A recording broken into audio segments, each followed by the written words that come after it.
ଅଛନ୍ତି ସମସ୍ତେ? ଆଶା କରୁଛି ଭଲରେ ଥିବ। ମୁଁ ଫାଷ୍ଟ ବ୍ଲଗ୍ ଆସିଥିଲି କସାଫଳ ଗ୍ରାମରେ ସାରଳା ମନ୍ଦିର ସମୁଦ୍ର କୂଳରେ ବାରୁଣୀ ଯାତ୍ରା ଯେଉଁ ଜାଗାରେ ହୁଏ ସେଇ ଜାଗାକୁ ଆସିଛି। ଆପଣମାନେ ଦେଖିପାରୁଥିବେ ଗେଟ୍ ଆରମ୍ଭ ହୋଇଯାଇଛି। ଆଉ ଦେଖନ୍ତୁ ଏ ମନ୍ଦିର ଆଗରେ ଏଇ ଜିନିଷଟାକୁ କ'ଣ କୁହାଯାଏ ମୋତେ ଟିକେ କମେଣ୍ଟରେ ଜଣେଇବେ। ମୁଁ ଆସିଥିଲି ବହୁତ ଖୁସିରେ।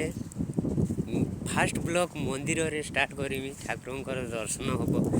ବାବାଙ୍କର ଇଚ୍ଛା ନାହିଁ ତ ହେଇପାରିଲାନି, ଗେଟ୍ ବନ୍ଦ ଅଛି। ଦୁଃଖିତ, କିଛି କରିବାର ନାହିଁ।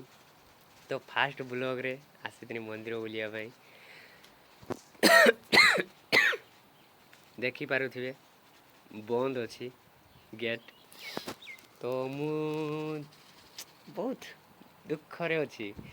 ଆସିଥିଲି ସମୁଦ୍ର କୂଳରେ, ବାବାଙ୍କ ଦେଖା ହେବ, ମନ ଟିକେ ଫ୍ରି ହେବ, ଫାଷ୍ଟ ବ୍ଲଗ୍ ଆରମ୍ଭ କରିବି, କିନ୍ତୁ ହେଇପାରିଲାନି।